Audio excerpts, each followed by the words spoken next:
Assalamualaikum warahmatullahi wabarakatuh. Salam sejahtera bagi kita semua. Om Swastiastu, Namo Buddhaya, salam kebajikan. Yang terhormat kepada Ibu Riri Renggani selaku dosen pengampu mata kuliah Bahasa Indonesia dan teman-teman yang saya banggakan. Di sini saya akan menjelaskan tentang kebijakan pemerintah daerah dalam mengatasi masalah stunting yang ada pada masyarakat. Yang pertama adalah pendahuluan. Pendahuluan yang pertama berisi latar belakang.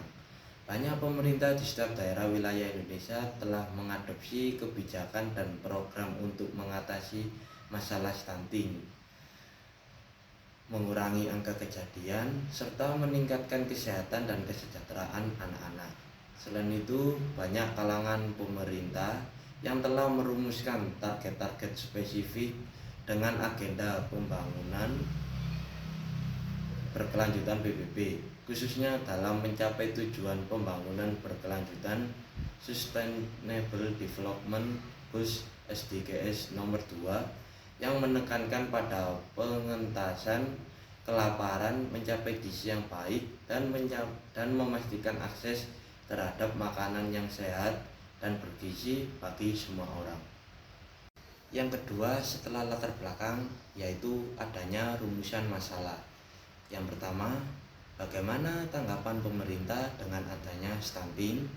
Yang kedua, cara pemerintah mengatasi stunting yang terjadi. Yang ketiga, dampak penanganan pemerintah terhadap stunting. Yang keempat, jangka panjang pemerintah dalam mengatasi stunting. Yang ketiga, setelah rumusan masalah yaitu tujuan penelitian. Yang pertama, memahami penyebab stunting.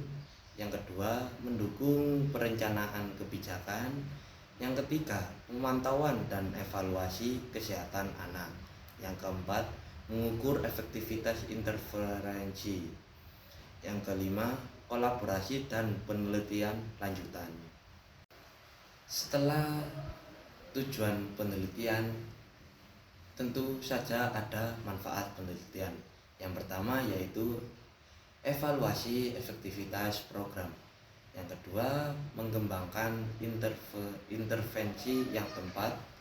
Yang ketiga, mendorong kesadaran dan perubahan kebijakan. Yang kelima, kontribusi terhadap literatur ilmiah. Setelah manfaat penelitian, ada batasan istilah, yaitu stunting adalah kondisi yang ditandai dengan kurangnya tinggi badan anak apabila dibandingkan dengan anak-anak seusianya. Stunting berpotensi memperlambat perkembangan otak dengan dampak jangka panjang berupa keterbelakangan mental, rendahnya kemampuan belajar, dan resiko serangan penyakit kronis seperti diabetes, hipertensi, hingga obesitas. Setelah itu, kajian pustaka. Dalam kajian pustaka ini berisi tentang penelitian terdahulu yang relevan. Saya mengambil dari penelitian Sutarto, Diana Mayasari, Reni Indriani. Judul jenis penelitian faktor resiko dan pencegahannya. Indonesia mempunyai masalah gizi yang cukup besar yang ditandai dengan banyaknya kasus gizi kurang. Malnutrisi merupakan suatu dampak keadaan status gizi.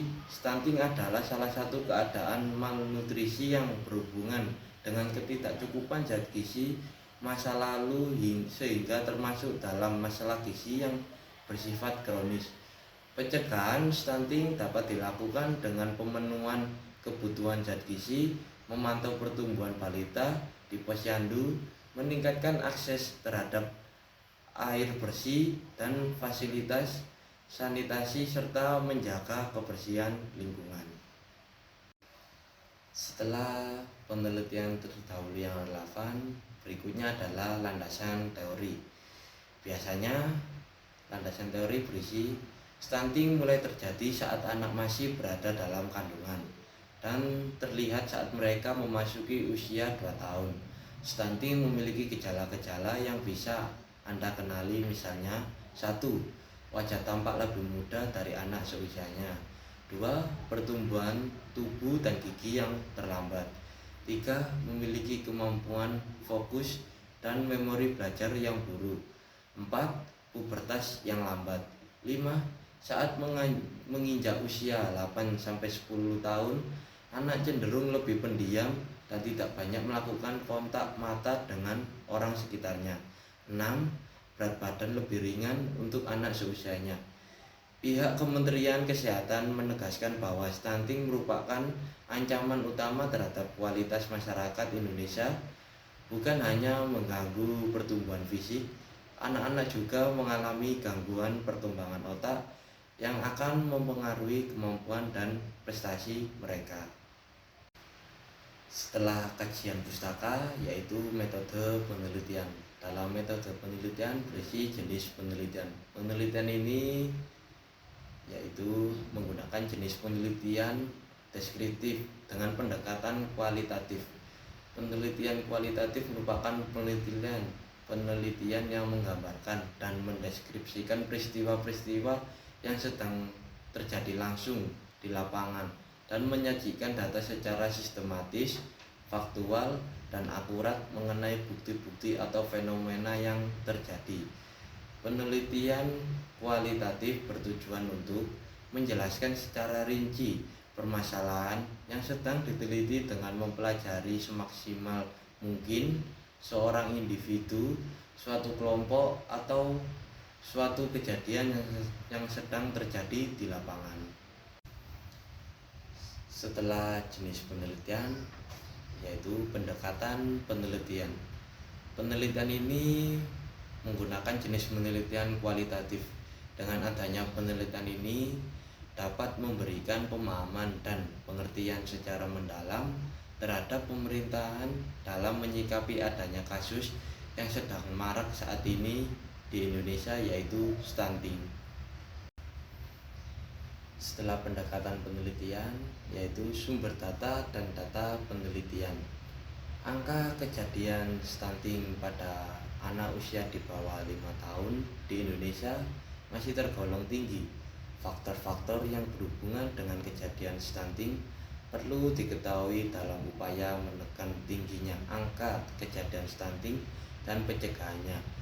Penelitian ini bertujuan untuk mengetahui faktor-faktor yang berhubungan dengan kejadian stunting pada balita usia 24-59 bulan di wilayah kerja Puskesmas di Kabupaten.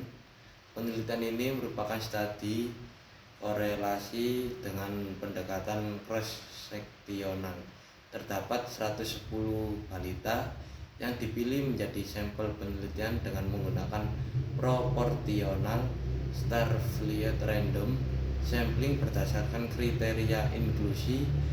Pengumpulan data dilakukan melalui pengukuran tinggi badan dan pengisian kuesioner. Setelah sumber data dan data penelitian, yaitu teknik pengumpulan data. Dalam teknik pengumpulan data ini, yang pertama yaitu observasi, yang kedua wawancara, yang ketiga melakukan dokumentasi. Setelah teknik pengumpulan data, yang terakhir adalah teknik analisis data. Dalam teknik analisis data, yang pertama yaitu pengumpulan data, yang kedua reduksi data, yang ketiga penyajian data, yang keempat penarikan kesimpulan. Sekian dari penjelasan saya. Terima kasih. Wabillahi taufiq wal hidayah. Wassalamualaikum warahmatullahi wabarakatuh.